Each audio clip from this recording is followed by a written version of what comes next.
નમસ્કાર દોસ્તો, હું મનોજ પંડ્યા.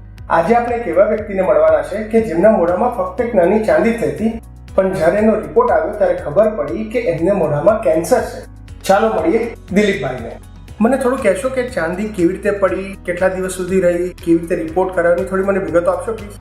એમાં છે કોવિડ કાળ હતો મનોજભાઈ. એ સમયગાળામાં ચાંદી મને 5-7 દિવસ કે 10 દિવસ રહી, બરોબર. પછી મેં હોસ્પિટલ ગયો, પછી મેં બાયોપ્સી કરાવી, તો એની અંદર આ બધા કેન્સરના સિમ્પટમ આવ્યા અંદર, જેથી કરીને મને પછી ખાતરી થઈ ગઈ કે આ ચાંદી છે ને એ તો નોર્મલ નથી, સાધારણ નથી, કેન્સરની ચાંદી છે. ભરતભાઈ, જ્યારે તમને ખબર પડી કે આ ચાંદી સામાન્ય ચાંદી નથી પણ આ તો કેન્સર છે, તો પછી તમે શું કર્યું? આપણે ડૉક્ટરોને તપાસ કરવા જવા મળ્યું કે ભાઈ 2-4 ડૉક્ટરોની મુલાકાત લીધી કે ભાઈ આ કામ આપણે જેમ બને વહેલી તકે કરીએ તો એનું કામ સારું થાય. એક ડૉક્ટર પાસે આપણે કામ કરવાનું નક્કી કર્યું કે ભાઈ આપણે આ ડૉક્ટર પાસે કામ કરવું છે. એ સાહેબની પાસે કામ કરવા ગયા. નેક્સ્ટ દિવસે મારું ઓપરેશન કરવાનું હતું અને આગલે દિવસે મારો રિપોર્ટ કર્યો. એ સમય કાર્યકાળ એવો હતો કે કોઈ બી ઓપરેશન કરવું હોય તો પહેલાં કોવિડનો રિપોર્ટ કરવો પડે. તો એણે મારો રિપોર્ટ કંઈક કર્યો હશે, તો એમાં મેં પોઝિટિવ આવ્યો. એટલે સાહેબે કીધું કે ભાઈ હવે તમારું ઓપરેશન થશે નહીં. એટલે મેં ડાયરેક્ટ ત્યાંથી સિવિલમાં શિફ્ટ થઈ ગયો. પછી સિવિલમાં મેં 15 દિવસ રહ્યો, પછી મેં રિલીઝ થયો. પછી પાછો એ સાહેબ પાસે ગયો, તો સાહેબ કહે કે હજી તમારે મહિનો દિવસ ક્વોરન્ટાઇન રહેવું પડશે ને પછી 15 દિવસ બીજા કાઢવા પડશે ને પછી હું ઓપરેશન કરીશ.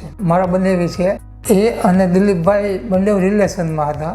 એ સમયે બંને કહે કે ચાલો તમે એકવાર દિલીપભાઈની મુલાકાત તો લો, શું કહે છે શું નહીં જાણો. તો મેં દિલીપ સરની મુલાકાત લીધી. તો મેં દિલીપ સરની સાથે વાત કરી તો મને એવું લાગ્યું કે નહીં, હવે મારે કોઈ બીજા ડૉક્ટરની મુલાકાત લેવી જરૂરી નથી. આવું સમજીને મેં કામ કરવાનું નક્કી કરી નાખ્યું. દિલીપભાઈ, આ તમારું જે ઓપરેશન થયું એના વિશે થોડું મને જાણકારી આપો ને. મારે અહીંયા ચામડીથી લઈ અને તે હાડકા સુધી કેન્સરના સિમ્પટમ આવી ગયેલા અને આખો ભાગ મારો છે ને અહીંયા સુધી બધે હતું કેન્સર.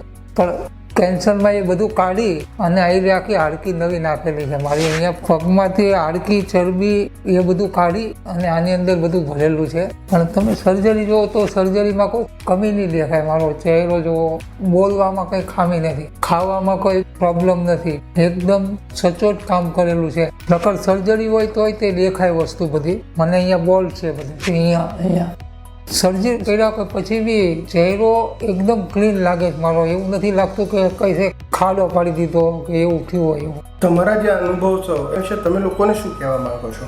શરીરની અંદર આપણને મોઢામાં કે ગમે ત્યાં આપણને ચાંદીઓ ઘણા પ્રકારની નીકળે છે. જેમ કે કોઈ ચાંદી ઝેરી હોય, કોઈ ચાંદી ફોડકા ટાઈપ હોય. પણ કોઈ પણ જગ્યાએ ચાંદી નીકળે એટલે એને એક ટાઈમ હોય કે ભાઈ 15 દિવસ કે 20 દિવસ તમે નોર્મલ ડૉક્ટરની દવા લઈ શકો છો. પણ પછી આપણે એમાં આગળ વધવું પડે.